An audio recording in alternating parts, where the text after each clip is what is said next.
Hi and hello, Watch fans, and welcome to another edition of The Real Time Show with me, your friendly neighbourhood watchmaker, Rob Nuds. Once again, we're calling in from the Villa Sarasan in Geneva for the Time to Watch's 2025 event, and today I'm with Jennifer from Vulcain, or Vulcain. How do I pronounce it properly? Actually, in English, it's Vulcain, but in French, it's Vulcain, yeah. Vulcain.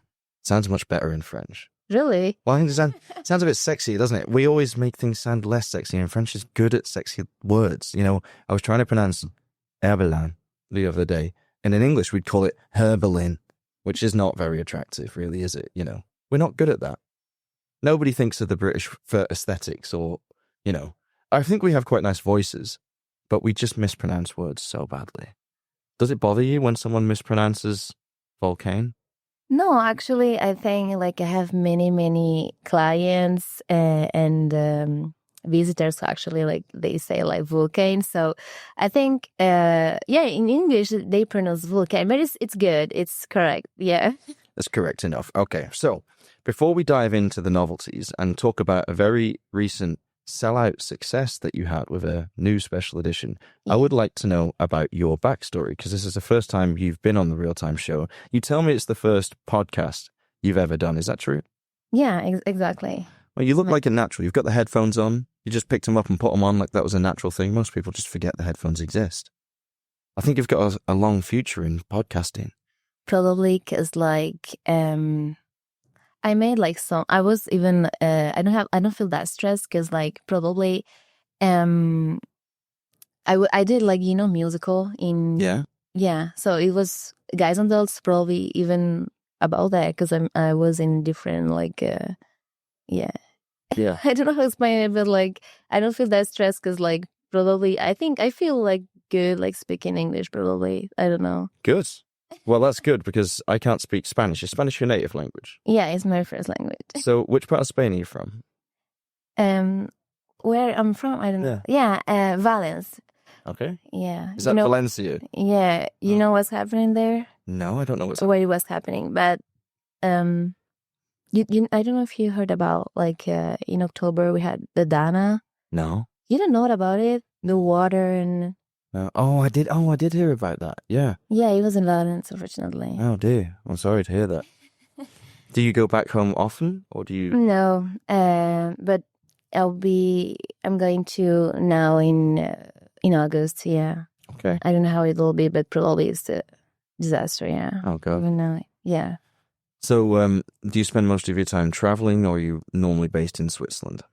Actually, Vulcain is growing a lot right now, and I have many events because it's actually me I organize the events. And the last year, we didn't travel that much, but like we will be this year in wind-ups, so we will be in Chicago, San Francisco the next month, sorry, and we will be in New York City. So. Actually, I think this year we will travel a lot. Yeah. Do you like traveling? I think it's good, but it's another perspective, because like when you go for work, you don't go just to visit. It's like you go to like for work, and even this year, I feel that like here in Geneva, I'm not going out that much, to the parties. Yeah, no, but because it's positive, because. Even you told me about the small seconds because they had big success now. Yep. And actually the launch was on Monday of the small seconds limited edition and it's already sold out. So because we're working a lot and we will be more attending in different events this year, but it's something really good, like. Yeah, probably is not. Well, I think you're wise to not be going out to every party every night. This year, I've had a very different experience of this fair in comparison to the last few because I decided to go sober and not drink for the whole week. Now, for you, I don't know if that's a big deal, but for me, that was a bit of a change of pace. Really? I mean, I don't want to paint myself in too bad a light, but I travel a lot. I'm on the road all the time. Yeah. I'm normally alone. I get you. So my hobby is to go to the pub and watch sport and just sit there alone. drinking Guinness. But I thought this year, okay, I'm going to be on film a lot. I've got to be recording. I have to be really clear in my head and really sharp and long hours, obviously, early out of bed. And do you like travel? I do like travel, but there's a balance, right, between traveling for work and actually like living. Yeah, So for sure. I haven't been home for more than 10 days in a row since July. So, you know, it's kind of, it takes a toll. And I mean, look at me. I understand. Yeah. The laughter says it all, right, audience? You know, I'm worn out, and I can't wait to get back after this fair. I've got to go straight back to Copenhagen, where I spend a lot of time working for a week or so, and then I'm going to be back home in Germany and relaxing and having a nice summer at last. If you have like that, all this, I think you can be even proud because you got it. Like you have everything. Like everybody heard about like the postcards and everything. So I think you have to be even like you have to be proud to travel a lot because you made it. I survived. Yeah, they're so far so good. Yeah, It's something good. Yeah. I think I need to get a bit more balance in the future because, you know, you're experiencing it now because Vulcain is having such success. Obviously, the burden on you of traveling is going to get greater and greater, but taking that time away from being on the road and like decompressing and having a life is important. So let's talk about your life. Let's talk about what you wanted to do before you got into watchmaking, because you were telling me off air and it's very, very interesting. Yeah, actually, just later, and I wanted to work like to make something good for like the world, you know. And actually, I was in Paris, and when I finished like the university, I was back to my country in Spain, in Valence, I told you. Mm-hmm. And I wanted to work for the embassy in Madrid, the French embassy. And because I needed like this experience to get in the UN. Mm-hmm. And I even went to the UN in New York City. It was really good.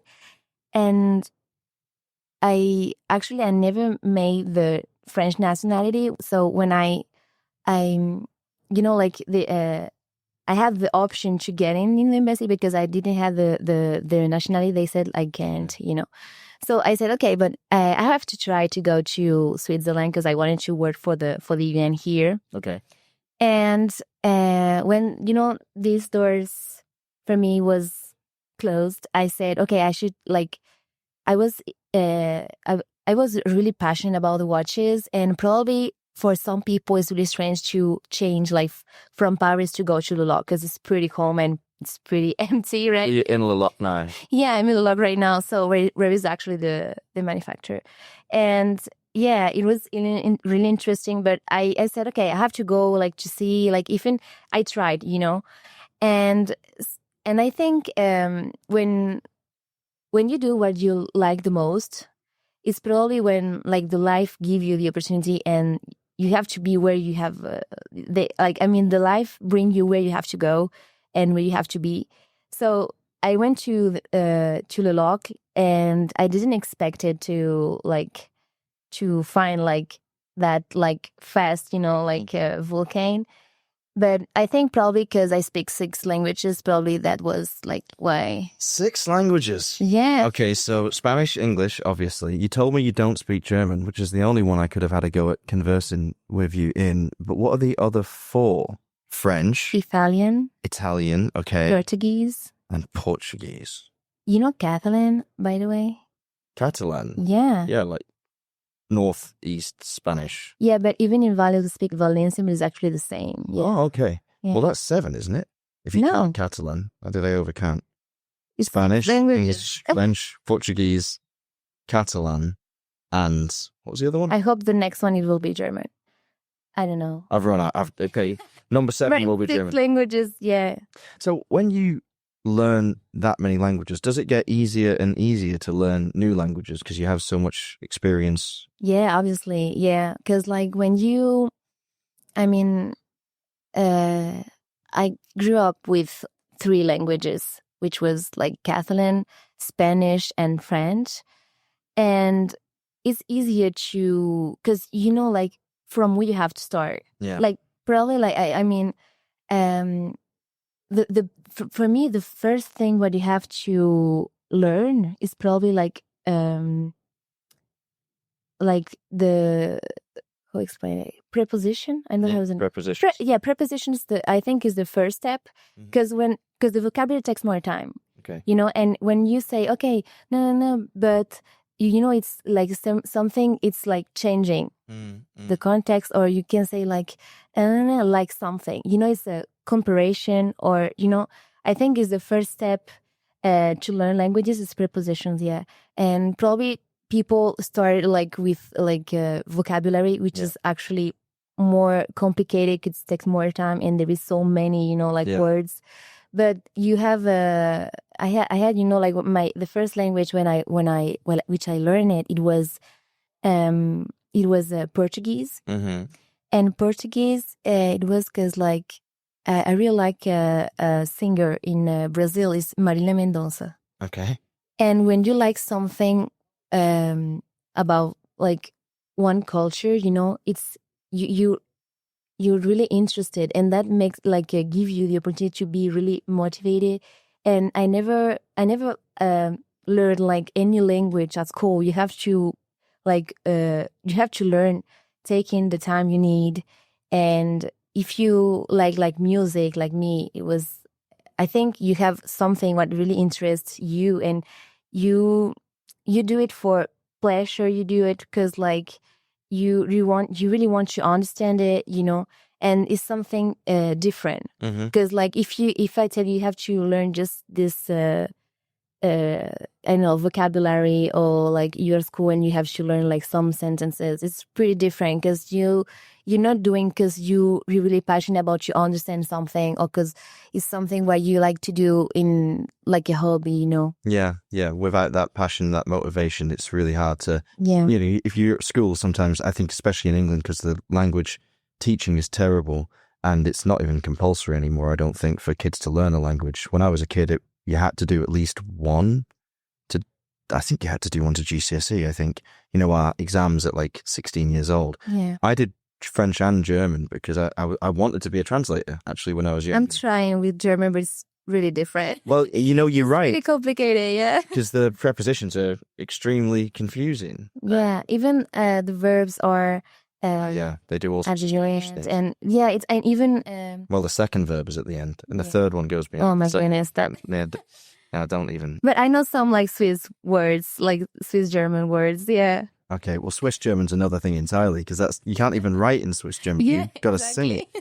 Yeah. I haven't done any German lessons since I was at school. I just learned German from watching a TV show every Sunday called Tatort. It's like it means like crime scene in English. It's like a really old, it's been going for like 50 years, this serial, and they have different teams in every city in Germany. So there's like 1 week it's Bremen, 1 week it's Dresden, 1 week it's Munich, and so on and so forth. And that was really advantageous because it meant that I was able to like pick up all the different accents and like be able to like get into the way of, you know, actually communicating.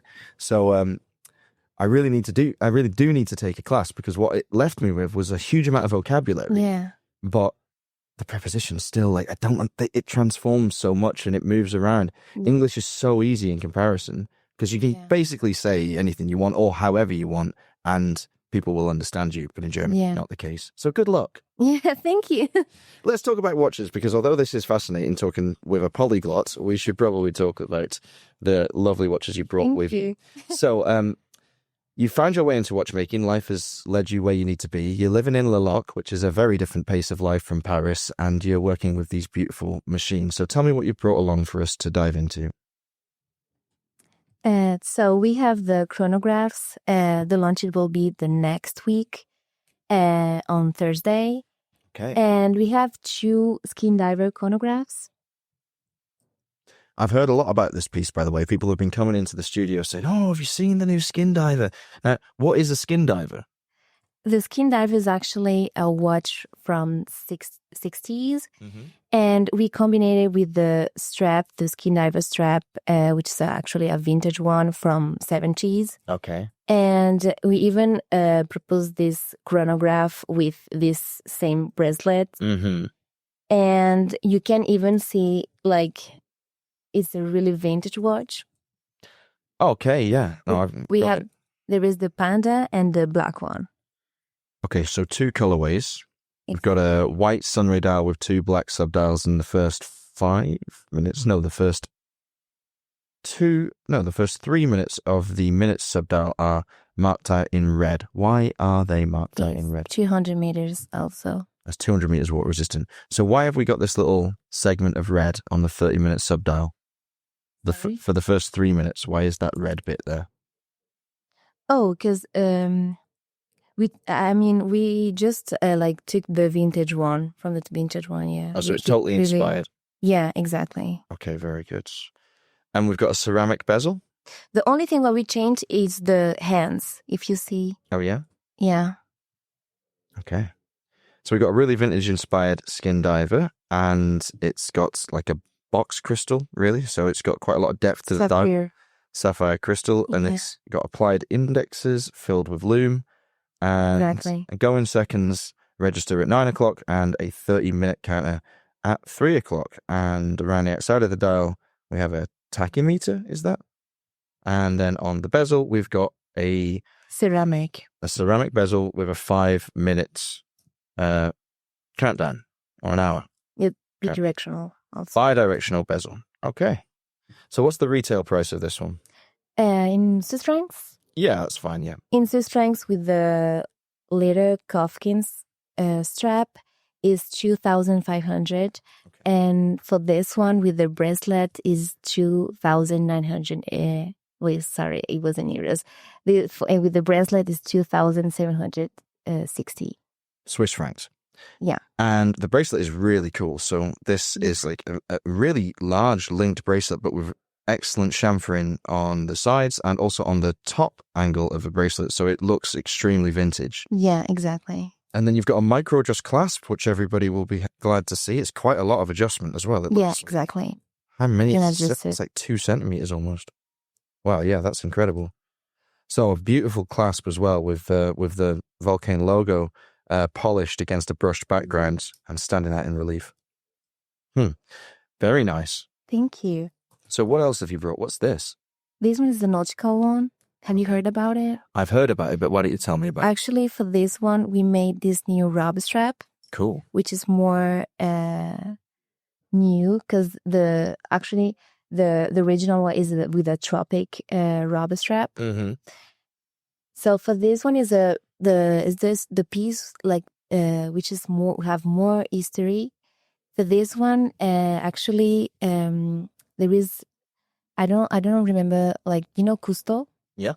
He actually is the last. I don't explain it. The different steps of decompression. Yeah. You can see the dial. Mm-hmm. You can turn it. Have you seen it? It's the last crown. Yeah. And with the alarm, you can, like, they were calculating the time of decompression. So you have the different steps of decompression, and they were calculating the time with the alarm. And it was the first watch to go through 300 meters before, it was actually the first one. Even if you go to the museum of the International Museum in Chaux-de-Fonds, you can see there is even this piece, like the best piece in the 60s. So we've got a sliding decompression calculator, basically, and then there's an alarm as well, which is a typical thing from Vulcain. Now, that alarm, it's more of a vibration, really, than a sound that you feel underwater. Right? But it's pretty loud, though. So it's pretty loud outside of water, yeah. It's pretty loud. You know, it's the louder one in the world is 78 decibels. And because there is the resonance case back, if you can see, like, it is a triple steel case back. It's pretty cool. The case back's got like holes in it to amplify the sound that's coming out of the middle of the movement. It's awesome, actually. I mean, I love the alarm function in a Vulcain. There's nothing like it. My favorite model is still the Cricket, but this one is very striking and historically very relevant. It's very big. Yeah. It wears quite well. 42. It's not only 42, is it? Yeah, is it? Wow, it looks enormous. I don't know why it looks so big, actually. Maybe I'm just used to wearing smaller watches these days, but yeah, it's got a pretty big footprint. It's got a lovely high dome crystal, like a walled sapphire crystal. And it doesn't look like anything else on the market, right? It's one of the most striking pieces from Vulcain. Yeah, it's actually pretty vintage. We always make like reeditions. What's your favorite model in the collection? Probably this one. Yeah, because I'm really attached with the stories of every brand. Now, you mentioned that you had a passion for watches before you decided to join Vulcain. Now, you moved to Le Loc before you joined Vulcain. Yeah. That's interesting. Yeah, what I told you, like, I didn't know if I'll find like a work to work with watches, but like I really went without to know what to do. Right. Because my first plan was, like concert, so I had to find something else. And actually, I was every time passionate about watches, and I said, okay, I should try. And I went to Le Loc, and I said, I have to try the watch industry. Yeah. Okay, so did you collect watches before this? Yeah, exactly. So what kind of watches did you collect? I have I really like the vintage watches. Mm-hmm. So I have even like I have a Zenith one. Yeah. A vintage one. And I like even more the chronos. Mm-hmm. I like a lot the chronos, and yeah, it's yeah. Now a pleasure to work with watches that you already loved. So where did this passion for watches come from? Is it something in your family, or is it just something you found for yourself? Actually, I think I even worked in in sports. I told you, in Le Mans, and I think it's something when actually it's something when sometimes a match, Yeah, two things just come together. So yeah. I think everybody who like watches, like even like like the industry in of motors and everything. Yeah. We like complicated things that work very well. Yeah, we like precision. We like, it's something. It's a really different word, and I'm someone, because I speak 6 languages. I really like to learn every day. And if I work and I don't learn every day, I'll feel like bored, because probably I really like to work in Vulcain because it's a little manufacturer, but you feel more, like near with the product, because like you have to be like polyvalent. So I'm someone polyglot, I told, and I have to, you have to every time like find something. I have the this like freedom to like manage some stuff, to have ideas, and it's something really important, I think, to do something every day which like inspire you, and you feel like near, and you really want like to give something for the brand. And I think this freedom to like, I'm young, I'm 26, sorry. I'm 26. So I think it's the moment when you're young to find what do you really like the most to do, where you better, what you can make, where you can be better even. I think it's really like when you're young, you have to be somewhere where you can find you, and where you can find what you really like to, what you really like to do, Mm-hmm. So I think, to do like something where I was like passionate, I think it's something where I have this, like, I know how to explain it, but probably it's not, we're not talking about what. But I think to, wake up every day and to do what you do is where you can be better. Well, you picked a good brand if you like learning every day, because Vulcain's got a long and very full history. So yes, exactly. I'm making the catalog right now. Oh. It's the new project. That's why I'm saying that it's like this freedom is really important for me to grow, like, and to give, like, and I'm trying to find like what I can do and what I can like make better, what I can like, my ideas is really important to have this, freedom. Yeah, leaving a mark on a company personally is I think it's a good ambition, and it's only good for the company when you're that personally invested in the company's success. Absolutely. And its furtherance. Only good things to come. Jennifer, thank you for your time. Thank you for bringing the watches to show me, and thanks for sharing your story. It's very interesting to hear people from Thank you. all different walks of life. So I wish you a very good end to the fair and a lovely day. Thank you. You too.